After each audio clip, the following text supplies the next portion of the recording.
Assalamualaikum warahmatullahi wabarakatuh.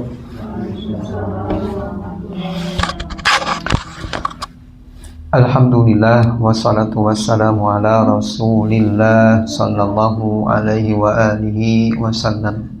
Allahumma salli ala Muhammad wa ala ali Muhammad kama sallaita ala Ibrahim wa ala ali Ibrahim innaka Hamidum Majid. Wa barik ala Muhammad wa ala ali Muhammad kama barakta ala Ibrahim wa ala ali Ibrahim innaka Hamidum Majid. Kaum muslimin rahimani wa rahimakumullah. Puji serta syukur senantiasa kita panjatkan kehadirat Allah Subhanahu wa taala yang mana berkah karunia-Nya alhamdulillah di sore menjelang malam ini dan persisnya detik-detik menjelang Ramadan, itu kurang lebih 2 atau 3 hari menjelang Ramadan, kita masih diberikan oleh Allah Subhanahu wa taala kesempatan untuk berkumpul di tempat yang mulia ini dalam rangka talabul ilmi. Kita berdoa kepada Allah, semoga Allah Subhanahu wa taala senantiasa menjadikan kita semua golongan orang-orang yang berbahagia, yaitu apabila diberi nikmat senantiasa bersyukur, apabila diuji senantiasa bersabar, dan apabila berdosa segera istighfar memohon ampun kepada Allah Subhanahu wa taala. Amin. Salawat serta salam semoga senantiasa tercurah kepada Nabi besar kita Muhammad sallallahu alaihi wa alihi wasallam. Kaum muslimin rahimani wa rahimakumullah. Melanjutkan pembahasan yang tertunda pada pertemuan sebelumnya, masih membahas tentang Ramadan atau saum Ramadan. Sebagai mukaddimah, sebuah hadis yang mulia, hadis yang diriwayatkan oleh Imam Tirmidzi dan yang lainnya, yang diterima dari Abdullah bin Umar. Ia mengatakan bahwa pada suatu hari Rasulullah sallallahu alaihi wasallam ditanya tentang siapakah orang yang cerdas. Maka Rasulullah SAW menjawab, orang yang cerdas adalah orang yang senantiasa mengingat kematian dan ia senantiasa mempersiapkan apa yang akan terjadi setelah kematian. Oleh karena itu, kita mengetahui dan kita yakin bahwa kita akan meninggal, maka sebelum kematian datang dan momen di mana kita akan kedatangan Ramadan, tamu yang mulia, di mana bulan diturunkannya Al-Quran, bulan dilipat gandakannya pahala dan mustajabnya doa. Maka orang yang berakal tentu tidak akan menyia-nyiakan momen tersebut, karena dibilang momen yang langka. Langka maksudnya kita nggak tahu apakah usia kita akan sampai kepada Ramadan berikutnya. Langka apakah kita yakin bahwa kita telah berusaha agar ibadah saum kita diterima oleh Allah Subhanahu wa taala. Apakah kita sudah berusaha semaksimal mungkin ibadah di bulan Ramadan kita akan diterima oleh Allah Subhanahu wa taala. Tapi kita berusaha sesuai dengan yang kita yakini, yang kita pelajari ilmunya, maka kita senantiasa detik-detik bulan yang mulia kita tidak menyia-nyiakannya. Agar ibadah Ramadan tersebut maksimal, maka kita harus berilmu terlebih dahulu. Kita harus mengetahui hal-hal yang berkaitan dengan Ramadan. Kaum muslimin rahimani wa rahimakumullah. Oleh karena itu kita senantiasa mempelajari bab-bab yang berkaitan dengan saum, dan ini adalah pertemuan yang ketiga dari hal-hal yang berkaitan dengan saum Ramadan. Kali ini kita akan membahas tentang orang yang batal puasanya. Orang yang batal saum di bulan Ramadan terbagi kepada 3 bagian. Bagian yang pertama, golongan boleh baginya berbuka dan juga boleh berpuasa. Ini pilihan. Boleh berbuka, boleh berpuasa. Yang kedua, atau golongan yang kedua, wajib baginya berbuka. Dan golongan yang ketiga, tidak boleh berbuka alias wajib puasa. Yang pertama, siapakah mereka yang boleh berbuka atau puasa? Yang pertama adalah orang yang sakit.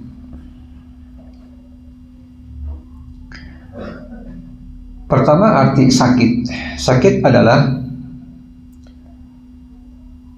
kondisi manusia yang keluar dari batasan sehat karena suatu penyakit. Itu arti sakit. Orang yang sakit berkaitan dengan puasa terbagi kepada 3 kondisi. Yang pertama, apabila sakitnya sakit ringan, saumnya tidak mempengaruhi kondisi badannya, dan juga berbuka tidak mempengaruhi sakitnya, alias kondisinya mau puasa, mau berbuka, begitu-begitu saja. Contohnya orang yang flu. Walaupun flu itu biasanya kalau dengan kita menghentikan makan biasanya sehat. Atau pusing.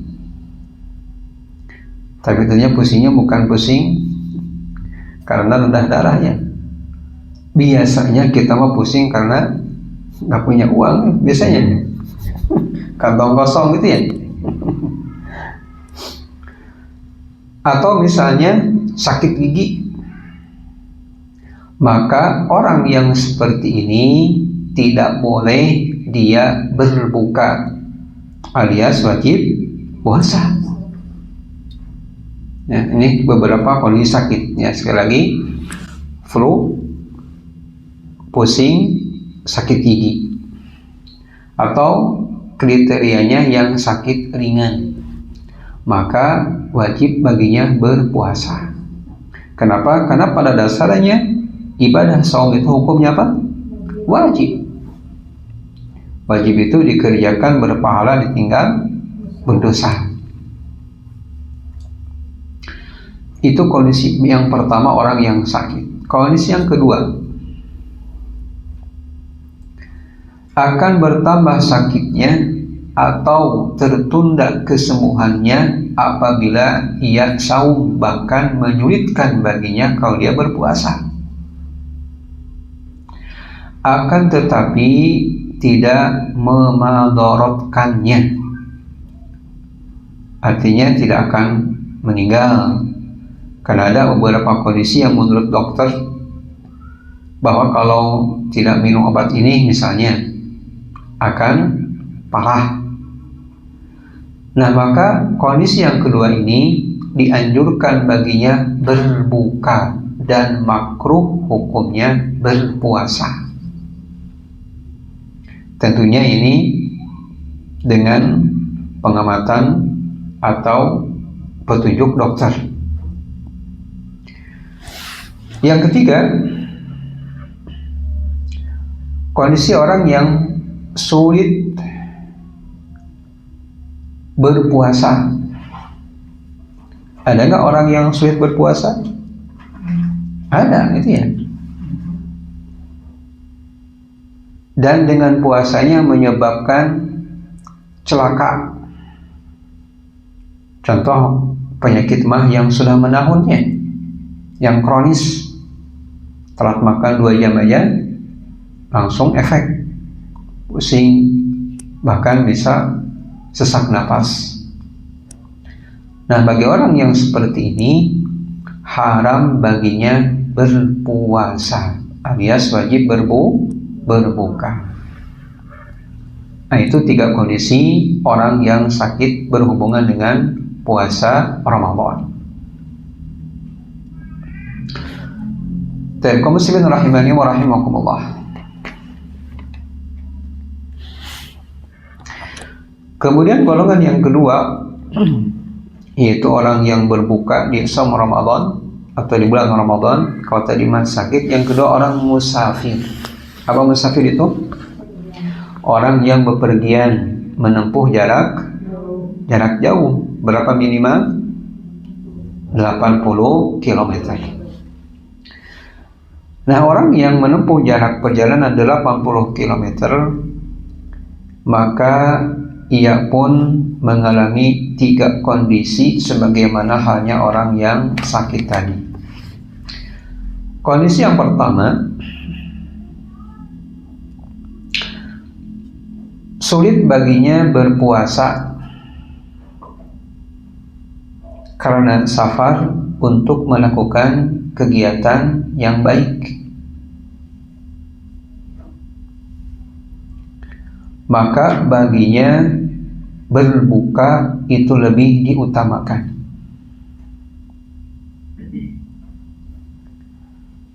Kisahnya, dahulu di zaman Rasul SAW, para sahabat dan Rasul sedang melakukan perjalanan.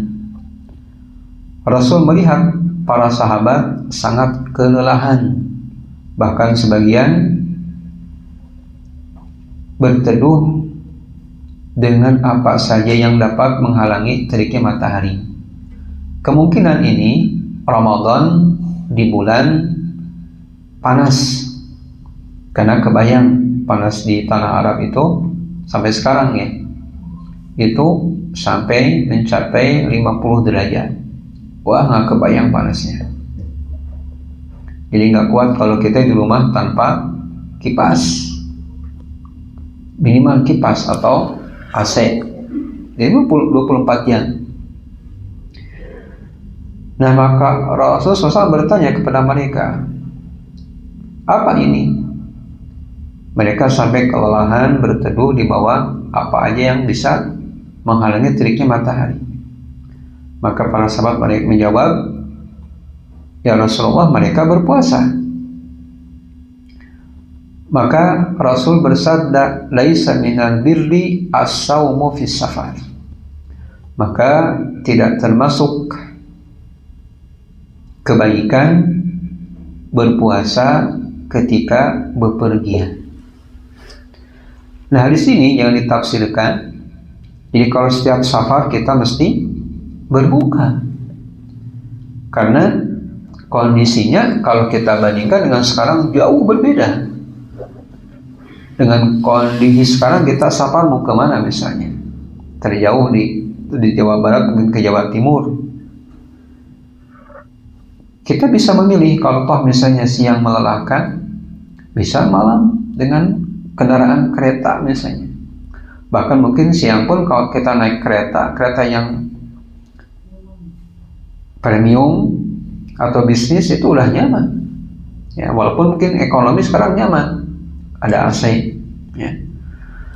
Maka kalau misalnya dengan kondisi safar yang seperti ini, tentu tidak bisa dihukumi ketika di zaman Rasul yang safar sangat melelahkan, karena di zaman Rasul belum ada yang namanya kendaraan.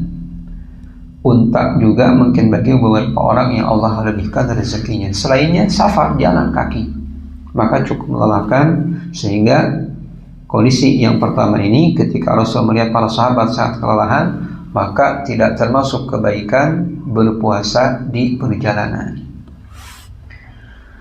Itu kondisi yang pertama.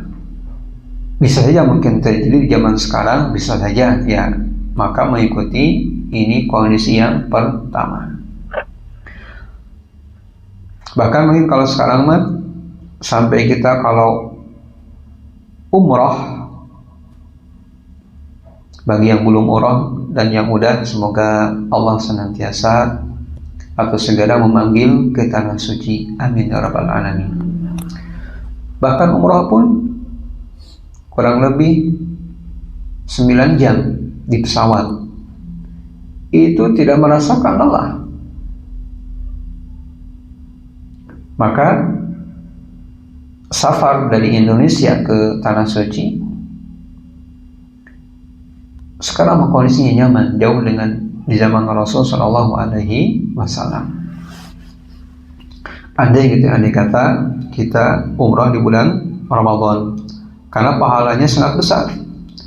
Orang yang umrah di bulan Ramadan itu menyamai pahala haji. Masya Allah ya. Kita kalau haji mungkin di Indonesia sangat berkesulitan, selain biaya juga nunggu antrian. Tapi bagi yang Allah mudahkan rezeki, umrah di bulan Ramadan, Masya Allah ya. Ini bagi mereka yang Allah lebihkan rezekinya. Nah yang kedua, ketika dia safar, berkesulitan baginya puasa, akan tetapi tidak menghalanginya untuk berbuat kebaikan. Ada nggak orang yang seperti ini? Sulit untuk puasa, merasa lelah, merasa capek karena dia berpuasa tapi tidak menghalanginya untuk berbuat kebaikan. Nah, seperti apa orang yang seperti ini?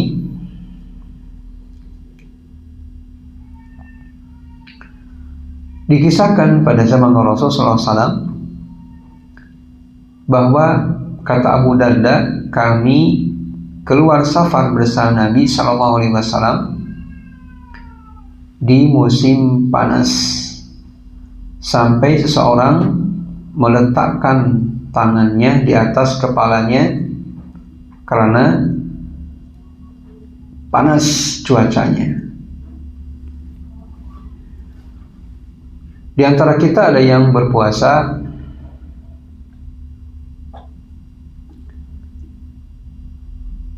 dan di antara kita ada yang saum, termasuk Nabi Sallallahu Alaihi Wasallam.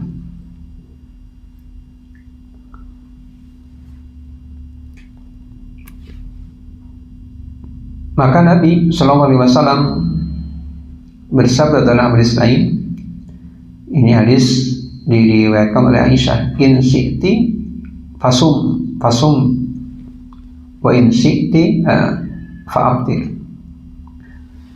Nah, di sini Nabi memberikan pilihan karena kondisinya hanya panas saja, maka dipersilahkan kepada orang yang seperti ini, yang dengan safarnya dia merasa kesusahan tapi tidak menghalangi untuk berbuat kebaikan, maka dikasih pilihan. Tapi aulanya, afdalnya adalah berpuasa. Kenapa mesti berpuasa atau diutamakan berpuasa? Karena berpuasa di bulan Ramadan itu lebih aula untuk terbebaskan dari yang namanya beban kewajiban, dan juga lebih bersemangat dengan berpuasa bersama-sama. Beda halnya dengan orang yang berpuasa di bulan Ramadan, selain bulan Ramadan, di mana orang berbuka, dia berpuasa karena qada. Maka itu tantangannya lebih dari kita berpuasa bareng-bareng di bulan Ramadan. Kondisi yang ketiga, orang yang safar di bulan Ramadan, berkesulitan baginya berpuasa dan ia tidak mampu untuk menanggung beban karena takut untuk binasa. Maka orang yang seperti ini wajib berbuka dan haram baginya berpuasa. Dikisahkan pada zaman Rasul SAW, ini terjadi pada tahun kemenangan kota Mekah,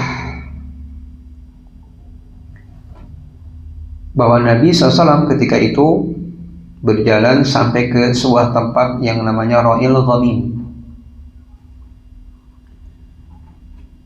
Maka manusia berkumpul, kemudian Nabi SAW meminta secangkir air. Kemudian Nabi SAW mengangkat air tersebut hingga manusia melihatnya, kemudian Nabi meminum air tersebut. Maka Nabi SAW ketika mencontohkan ketika bulan Ramadan ia minum, para sahabat bertanya, atau para sahabat berkomentar, ya Rasulullah, sebagian dari kami telah berpuasa. Maka Nabi menjawab, orang yang berpuasa dalam kondisi ini mereka telah berlaku maksiat, Ini kondisi yang ketiga, jika dengan puasanya ia akan menjerumuskan kepada kebinasaan. Nah, kaum muslimin rahimani wa rahimakumullah, itu beberapa gambaran kondisi tentang orang yang berbuka di bulan Ramadan karena dia musafir. Barangkali di hari-hari ini atau di kita mengalami hal yang tadi, maka silakan dikiaskan saja ketika ia berada di bulan Ramadan karena berpuasa. Kaum muslimin rahimani wa rahimakumullah,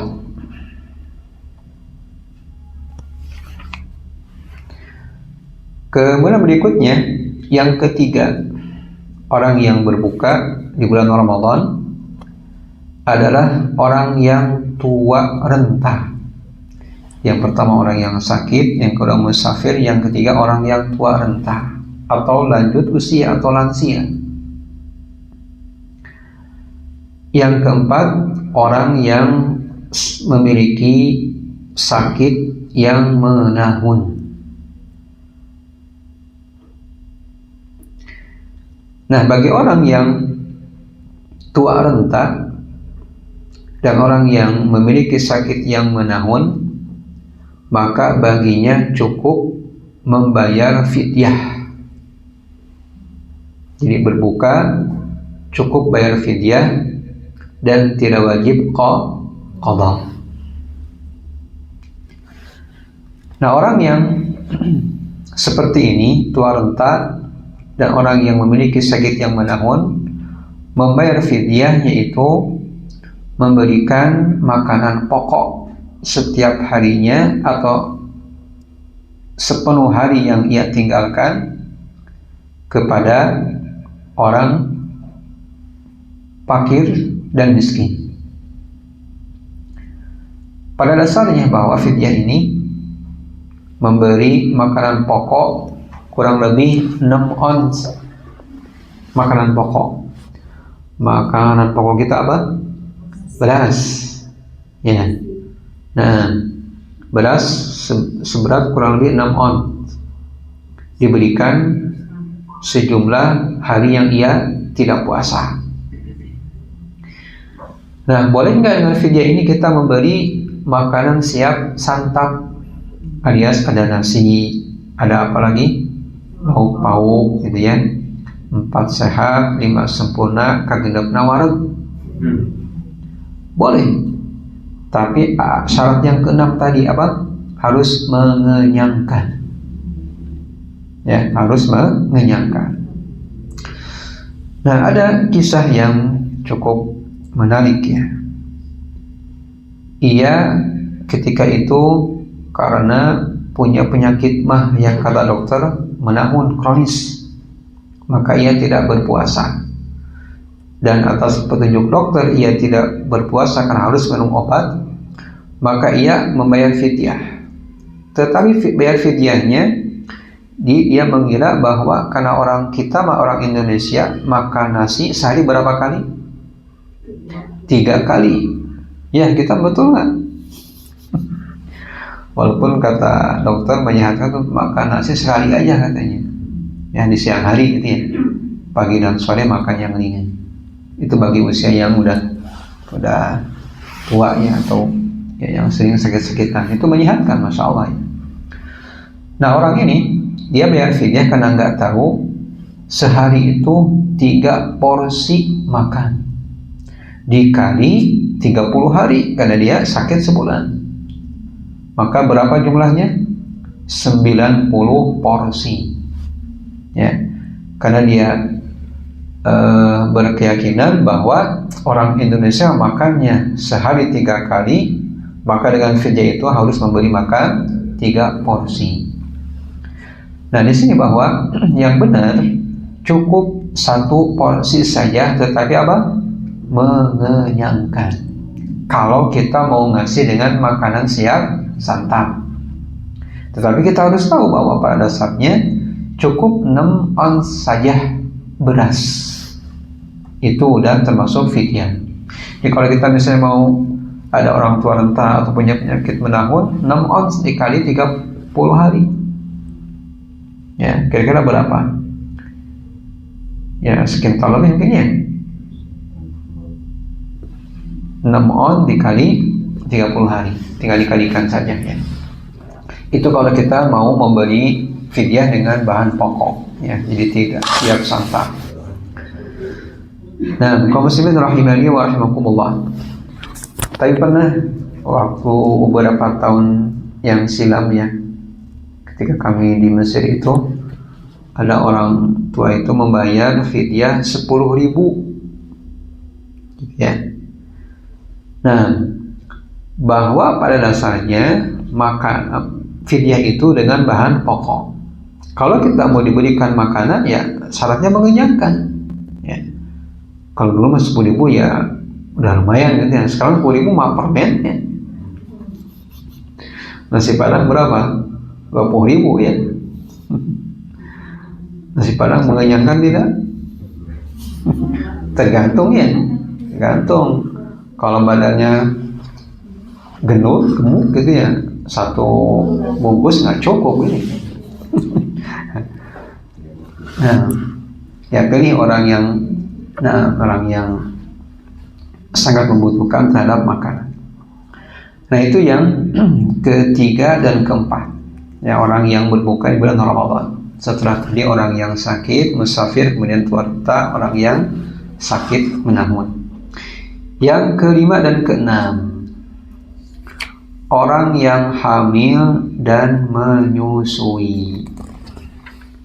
Nah, barangkali ada di antara kita orang yang hamil dan menyusui.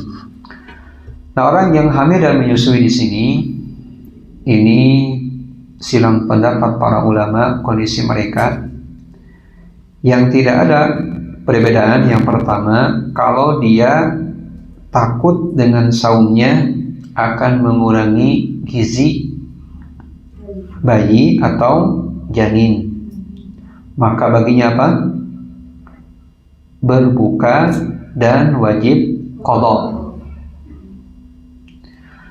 Nah, silang pendapat yang kedua, apabila orang yang hamil dan menyusui ini takut kepada keduanya, takut kepada dirinya yang pertama tadi, takut kurang gizi bagi siapa? Bagi bayi dan janin. Yang kedua, takut atas dirinya lemes. Nah, kalau dia takut dengan 2 kondisi atau 2 orang, di sini para ulama beda pendapat. Ada yang mengatakan wajib baginya membayar fidyah dan qadha. Ini pendapat yang di atas pendapat. Kenapa harus bayar qadha dan fidyah? Karena takutnya atas dua orang. Kalau takutnya hanya satu orang saja, maka cukup tadi apa? Qadha. Ya.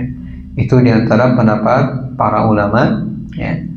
Dan ada juga yang berpendapat cukup bayar fidyah saja. Dan ada yang berpendapat cukup qadha saja. Ini sembilan pendapat para ulama tentang kondisi orang yang hamil dan menyusui apabila takut kepada dua orang, takut pada dirinya dan takut pada janin atau bayi. Nah, kaum muslimin rahimani wa rahimakumullah, cuma 6 orang saja yang berbuka di bulan Ramadan. Ya. Jadi diulangi, orang yang sakit, musafir, tua renta, kemudian sakit yang menahun, orang hamil dan menyusui. Selain itu nggak ada orang yang berbuka di bulan Ramadan.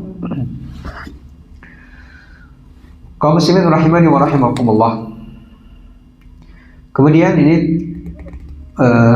barangkali terjadi diantaranya apabila seorang wanita suci di pertengahan Ramadan, suci dari haid atau nifas misalnya, di tengah hari jam 12 misalnya atau jam 1, maka baginya silahkan berbuka karena sebelumnya tidak berpuasa. Kemudian apabila suaminya datang dari safar, artinya datang dari perjalanan jauh, maka tidak mengapa untuk berhubungan di siang hari. Ini kondisi ini ya, jangan salah tangkap ya. Berbeda halnya kalau misalnya kita nggak safar, sengaja di siang hari berhubungan, nah itu mah harus bayar apa? Qadha dan kafarah. Ya, qadha dan kafarah. Nah itu yang wanita suci di siang hari, baik dari haid atau nifas, maka ia berbuka. Dan apabila datang suaminya dari perjalanan safar, maka boleh berhubungan di siang hari. Kemudian, apakah wanita boleh meminum obat untuk menghentikan haid di bulan Ramadan? Karena ada wanita yang saya pengen saum Ramadan, sementara dia masih haid, masih normal. Boleh nggak minum obat untuk menghalangi saum Ramadan? Sebagaimana halnya sebagian ibu-ibu yang masih haid kalau umroh, karena udah bayar mahal gitu ya, jauh, kesempatannya jarang, ia khawatir ketika melaksanakan umroh datang haid, maka ia minum obat. Nah di sini boleh nggak orang yang untuk menghalangi haidnya dia minum obat? Kaum muslimin rahimani wa rahimakumullah, haid adalah merupakan hal yang telah Allah takdirkan kepada setiap wanita. Belum pernah terjadi di zaman Rasulullah SAW, kan dahulu gak ada ya obat kimia yang canggih seperti sekarang. Di zaman Rasul belum pernah para sahabiyah mereka melakukan menghalangi haid dengan obat-obatan. Oleh karena itu maka tidak dianjurkan. Artinya normal aja, kalau haid ya udah Allah takdirkan ya. Apalagi kalau dengan meminum obat-obatan tersebut berefek negatif.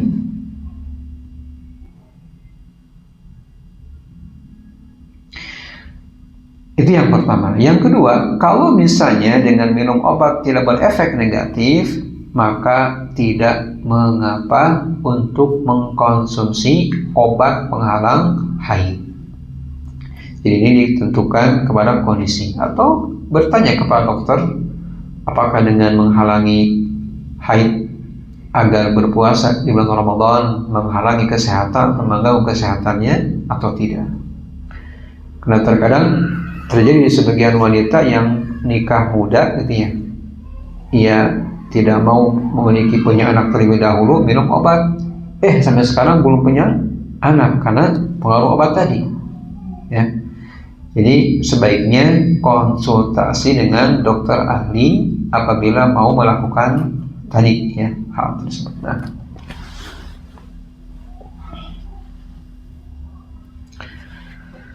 dan kaum muslimin rahimani wa rahimakumullah. Kemudian qada Ramadan. Sepertinya hal-hal yang berkaitan dengan saum ya sudah mungkin disampaikan, tinggal sekarang qada Ramadan. Nah, tentang qada Ramadan, apakah qada Ramadan itu mesti segera atau boleh menunda? Nah, di sini para ulama pun silang pendapat. Ada yang berpendapat bersegera karena itu merupakan kebaikan.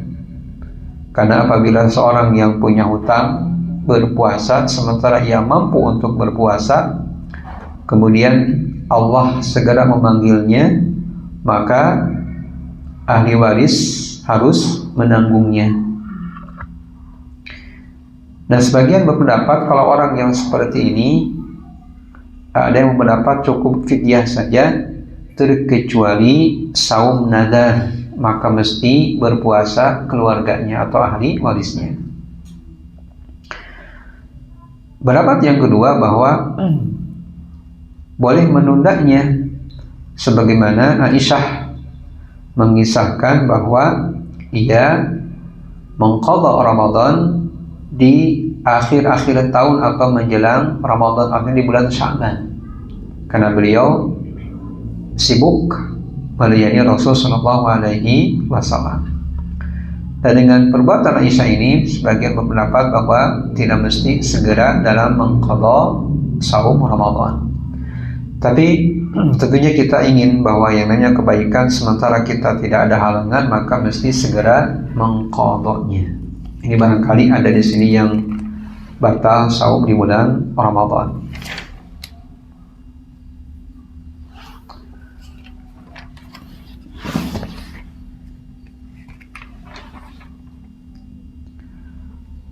Kaum muslimin rahimani wa rahimakumullah.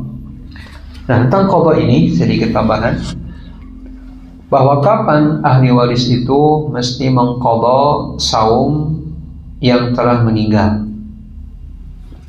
Bahwa orang yang punya hutang saum Ramadan, ahli warisnya mesti mengqadanya apabila, atau tiga kondisinya orang yang punya qadha Ramadan kemudian meninggal. Kondisi yang pertama, orang yang buka di bulan Ramadan karena sakit atau ada halangan atau ada uzur lain, kemudian sakitnya berkelanjutan. Ramadan sakit, kemudian setelah Ramadan masih sakit. Ada nggak yang seperti itu? Ada nggak? Ada. Ya, sakit berkelanjutan ya, sampai Syawal, sampai Dzulhijjah, sampai Muharram misalnya.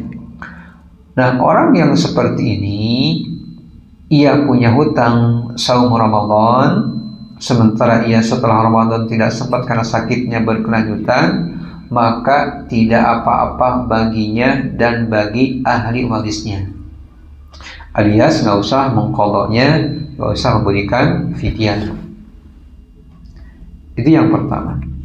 Yang kedua, apabila hilang uzurnya setelah Ramadan sembuh atau di bulan Syawal sembuh dan ia mampu untuk mengqadhanya, akan tetapi belum sempat karena sibuk, apalagi kalau awal Syawal gitu ya, banyak makanan kakaren gitu biasanya.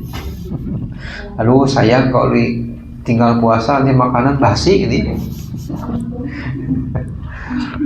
Kemudian qadarullah Allah memanggilnya, Nah, kalau hal yang seperti ini sementara punya utang Ramadan, maka ahli waris wajib mengqadhakannya.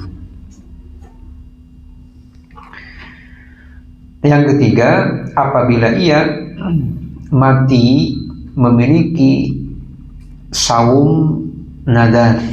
Apa saum nadar itu? Benten atawis janji sareng nadar. Nadarnya eta atau saum nadar, saum yang diwajibkan atas dirinya, yang sebelumnya tidak wajib. Pokoknya apa saja yang mewajibkan atas dirinya yang sebelumnya tidak wajib, maka itu artinya nadar. Apa bedanya dengan janji?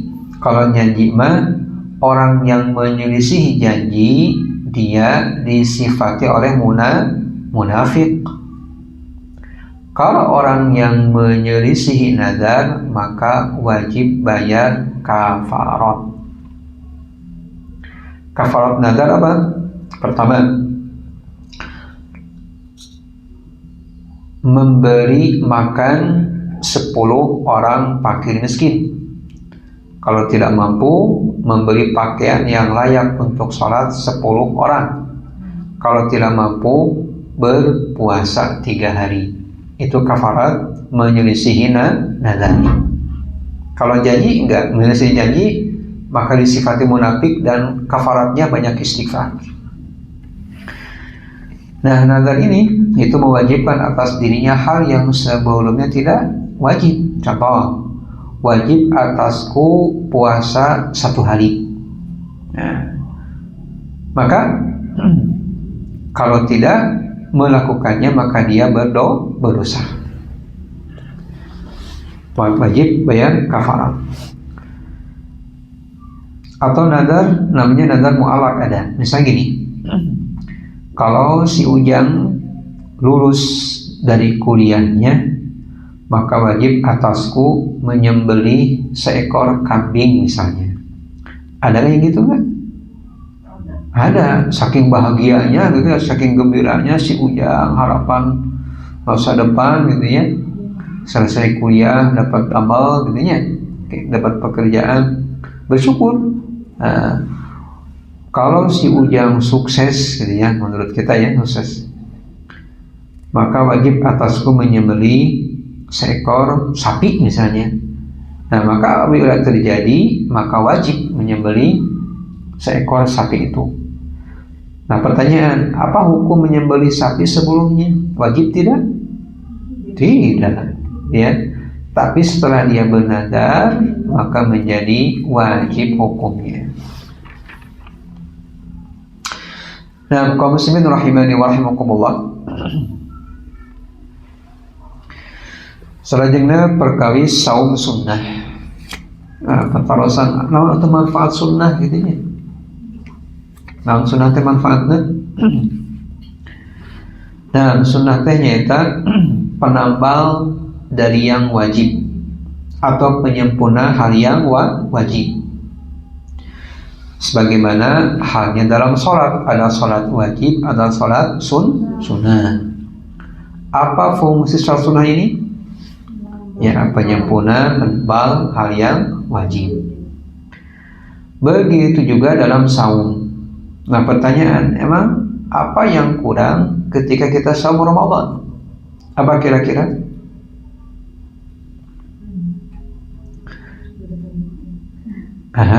Apa yang kurang dalam saum Ramadan sehingga ada saum sunnah sebagai penyempurna saum wajib? Banyak. Di antaranya kita bercanda berlebihan, apalagi berbohong misalnya. Itu bohong tidak membatalkan ya, hanya mengurangi apa? Pahala atau bahkan bisa menggugurkan pahala saum. Ya, berteriak-teriak, gibah, gitu ya. Nah, itu tidak membatalkan saum, hanya mengurangi pahala saum atau khawatir menggugurkan apa? Saum. Bahkan dalam hadis yang mulia Rasulullah SAW mengancam bagi mereka yang qaulazur, berkata dusta dan mengamalkan dusta tersebut, maka Allah tidak peduli kepada orang tersebut yang menahan lapar, alias puasanya itu tidak diterima oleh Allah, maksudnya tidak mendapatkan pahala karena apa? Tadi berbuat dusta. Nah, hal yang ringan mungkin dari itu seperti berteriak-teriak itu bisa mengurangi pahala saum, ya. Maka ditambah dengan saum sunnah. Nah, saum sunnah ini kurang lebih ada 8 macam saum sunnah. Yang pertama, saum sunnah 6 hari di bulan Syawal. Nah, untuk saum sunnah di bulan Syawal ini, kenapa pahala puasa 6 hari di bulan Syawal sama dengan dihitung puasa setahun penuh? Kenapa alasannya? Ya, karena satu kebaikan dikali berapa? 10. Sekarang sama Ramadan berapa hari? Anggap 30 ya. 30 kali 10 300. Sedangkan jumlah hari dalam setahun berapa hari? Ya. Kalau Masehi 365.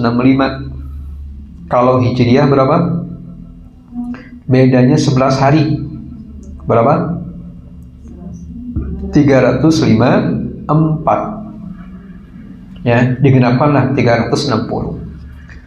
Nah, tadi saum penuh sebulan itu dihitung 300 kebaikan. Berarti sisanya berapa hari? 354 atau 360 dikurangi 300 berapa? 60. Gitu ya. Nah, maka 60 ini dihandle dengan 6 hari di bulan Syawal, sehingga genap berapa? 360. Itu ya. Jadi kenapa keutamaan saum 6 hari bulan Syawal dihitung saum setahun penuh? Karena tadi satu kebaikan dikali 10. Nah, bagi orang yang saum 6 hari di bulan Syawal sementara ia punya qadha Ramadan, terutama istri mah pasti mengalami apa? Haid. Ini yang belum menopause itu ya, yang masih haid. Kecuali yang udah menopause itu ya, udah nggak haid itu nggak masalah. Nah, bagi yang punya hutang atau mungkin lelaki safar gitu ya, safarnya menyulitkan dengan kemudian berbuka. Nah, dia punya hutang Ramadan, datang Syawal. Mana yang didahulukan? Apakah qadha dulu atau saum sunnah dulu? Nah, kalau qadha dikhawatirkan gak cukup waktunya. Ya, terutama perempuan kan pasti tiap bulan ada haid. Sementara Syawal itu bulannya apa? Sempit sedikit. Nah, mana yang didahulukan? Ya, nyawalan heula, qadha heula gitunya. Nah, di sini para ulama silang pendapat. Ya, ada yang berpendapat boleh saum sunnah terlebih dahulu. Kenapa? Atau boleh saum 6 hari di bulan Syawal terlebih dahulu. Kenapa? Karena waktunya sempit. Sedangkan qadha rame. Ya, tasihna lami kene. Ya. Maka oleh karena itu boleh untuk mendahulukan saum Syawal terlebih dahulu. Ya. Nah, kemudian yang kedua, saum sunnah yaitu saum Muharram di bulan Muharram. Penting mas awal Ibu.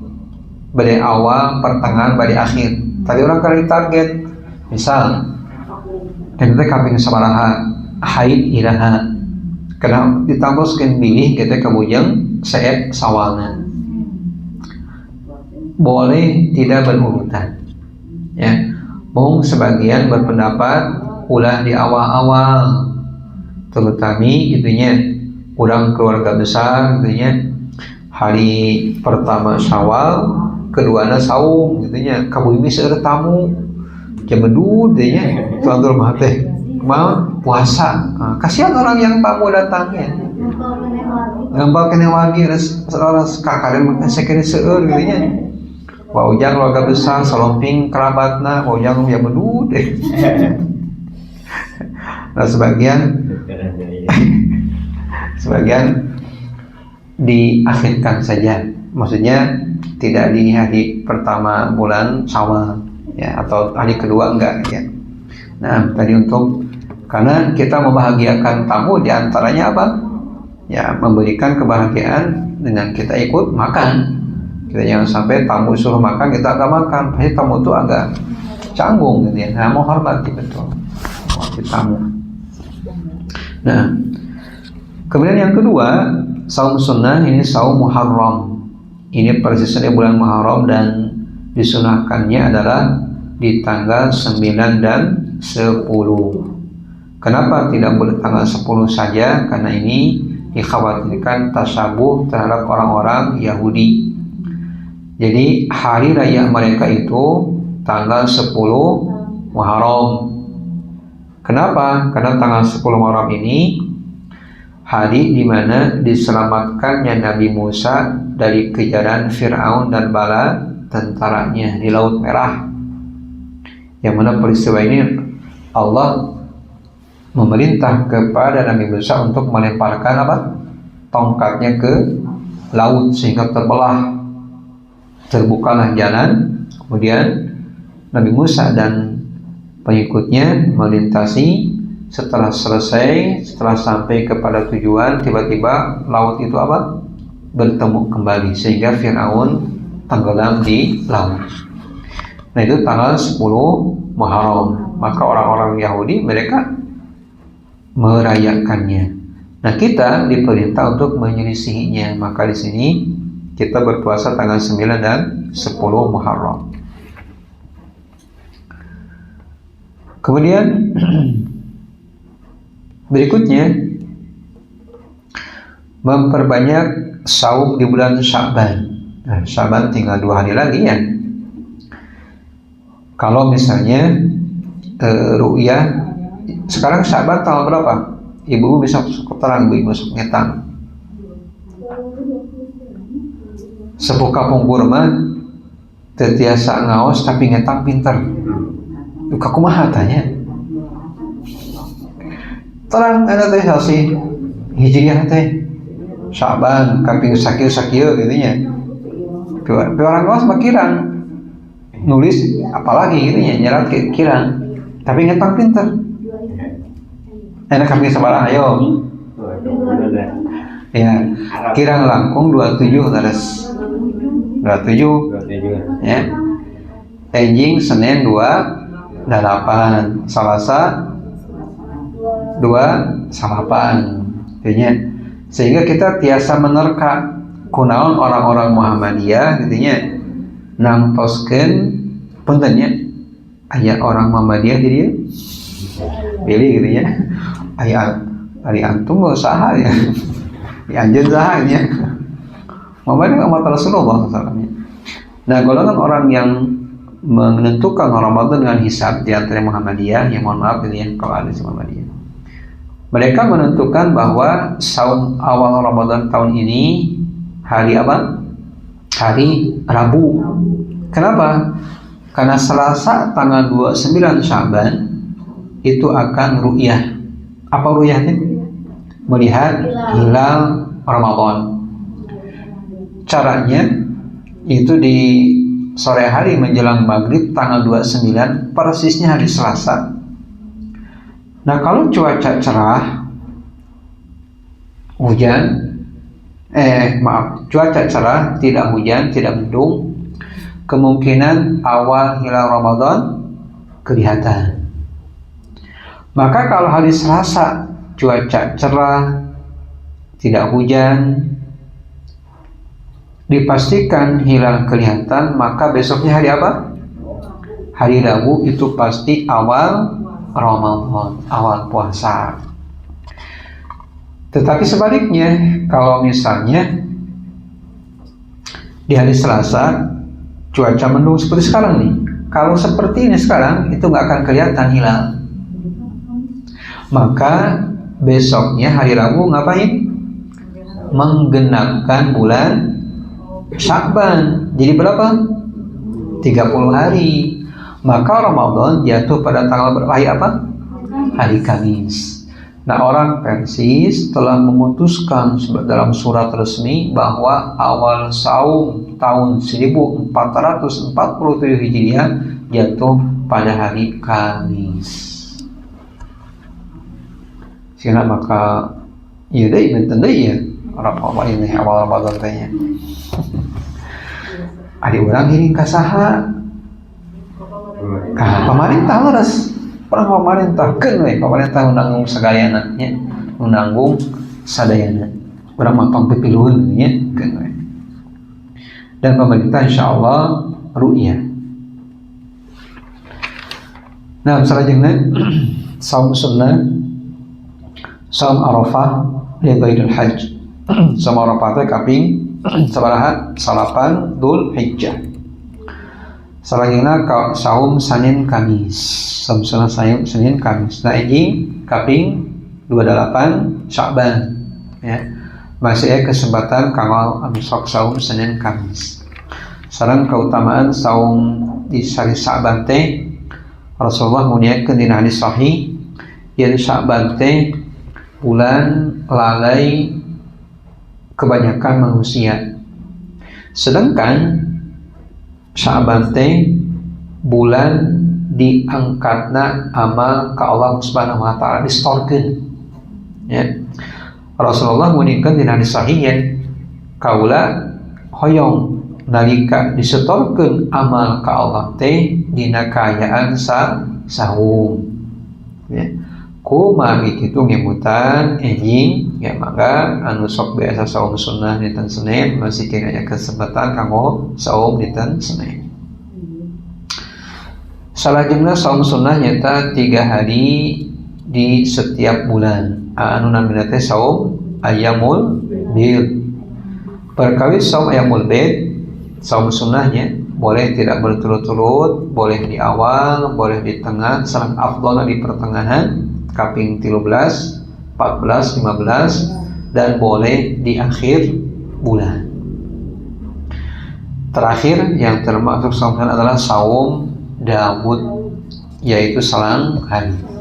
Nah, kaum muslimin rahimani wa rahimakumullah, mungkin itu saja yang dapat kami sampaikan tentang bab saum ini, walaupun mungkin bab tarawih dan zakat fitrah mungkin belum terbahas, tapi insyaallah ya untuk bab salat tarawih dan saum zakat fitrah mungkin udah pada maupun semua, hanya mengingatkan bahwa saum tarawih ini salat tarawih salat tarawih hukumnya apa? Sunnah muakkadah, sunnah yang sangat ditekankan. Nah, diutamakan berjamaah dengan kaum muslimin. Keutamaannya, barang siapa yang mengikuti salat berjamaah tarawih sampai imam selesai, maka dihitung melakukan salat semalam suntuk. Ngahajakeun mah salat sunnah gitunya, iraha gitunya. Nah, ini diantara keutamaan saum Ramadan atau di bulan Ramadan, pahala salat berjamaah sunnah gitunya, iya sunnahnya kamu wajibnya dihitung salat semalam suntuk. Cek iraha deui gitunya. Tak orang akan bersemangat melakukan ini karena berilmu. Banyak orang yang ketika malam Ramadan malah jalan-jalan gitunya. Ngabuburit disantan dari malam gitunya. Kasihan gitunya. Rek iraha deui kelebihan ngamakmurkeun malam ku salat upami henteu salat berjamaah di masjid. Tah mudah-mudahan urang mah tos ngaosnya di dieu kedah bersemangat. Giringan minimal salat tarawih teh dugi karengseng. Pertorosan besar di abi mah 23 rakaat gitu nya. Atuh wayahna teh wayahna kedah diikutin. Bagi syarat teh kedah dugi ka imam rengseng. Ya. Nah, poin misalnya alim 23 rakaat milih anu rakaatna sabaraha? 11 gitu ya. Di Masjid Agung Pak Ujang berapa rakaat? Masjid Agung? Ya, kira langkung ya dari kuna. Nah, tapi ayat kan 11 dia Pak Ujang. Di dia 11 ya. Oh, mangga tamanya. Tapi syarat tadinya orang kadang ngiringan di kareng seiman. 11 ini buat Nah, biasanya kita sokieu kita mah biasa namanya ngiring berjamaah sholat tarawihna witirna di bumi keng teu tah leres gitu mohon kenging sholat tarawih di masjid witirna nyalira di bumi kenging mung terkenging pahala sholat malam suntuk magi naon salatna kedah duwi ka regese imam kan biasa dekat witir gitu ya. Maka wayahna pamisalat 23 lu kahengse 23 gitu ya. Mohon kaum muslimin rahimani wa rahimakumullah. Tas minggu mutar dan perkamis Ramadan teh nyeurekeun tilawah Al-Qur'an. Emut yang tadarusan bagi Ramadan bulan diturunkannya Al-Qur'an. Dahulu Rasulullah SAW